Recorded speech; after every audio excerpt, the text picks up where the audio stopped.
Yo, what's going on? Another episode of Messy Desk. Today is not Monday, but it is a messy desk day. And I had some reflections that I was thinking about. The biggest one is this. Our posture and our response should be based on our calling. Our posture and our response should be based on our calling. Let me tell you how I got to this understanding.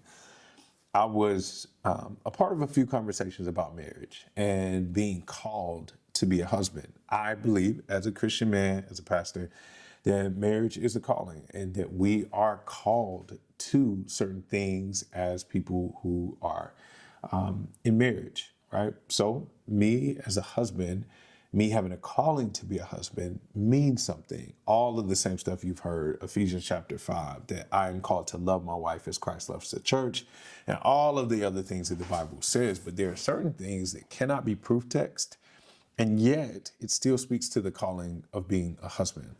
I don't know if you know this, but the word husband comes from this idea of husbandry, someone who gives their life over to cultivating something and ensuring that it's healthy, that it's growing, that it's beautiful. The first husband we see in the Bible is Adam, and Adam gives up on his right to husbandry as he allows for his wife to fall into sin, and he follows his wife right into sin. And one of the callings of being a husband that we see throughout the text is this calling of a husband and a husband father being a priest of his household, that we are indeed priests.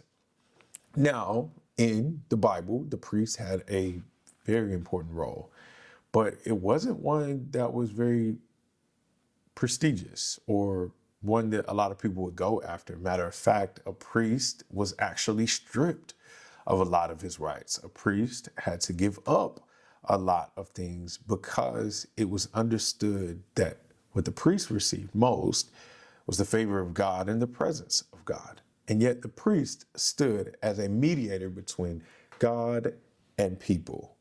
When people struggled in their lives, the priest stood in the middle and went to God to say and explain why the people were struggling, and also went to the people and explained why they needed to give more to God and do more for God, and not in a legalistic way, but in a sacrificial way.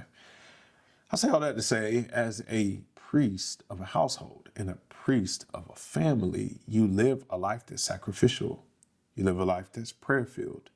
You live a life where you prioritize your connection to God. And yet you live a life where you mediate between God and other people, which feels like you don't get a lot of your way. Oftentimes, it can feel like you are not prioritized or you're not the one who is cared for the most. Many of us men walk into marriage wanting to be a king, or at least wanting to be a prophet and say what's right. Thus saith the Lord. This is the way we should go. A leader at the very least.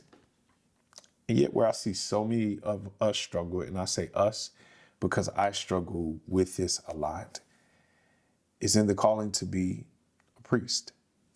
One who gives of himself, one who is not there for a payment or a payday. One who is not thinking about what they receive, but thinking about where they serve and whom they serve.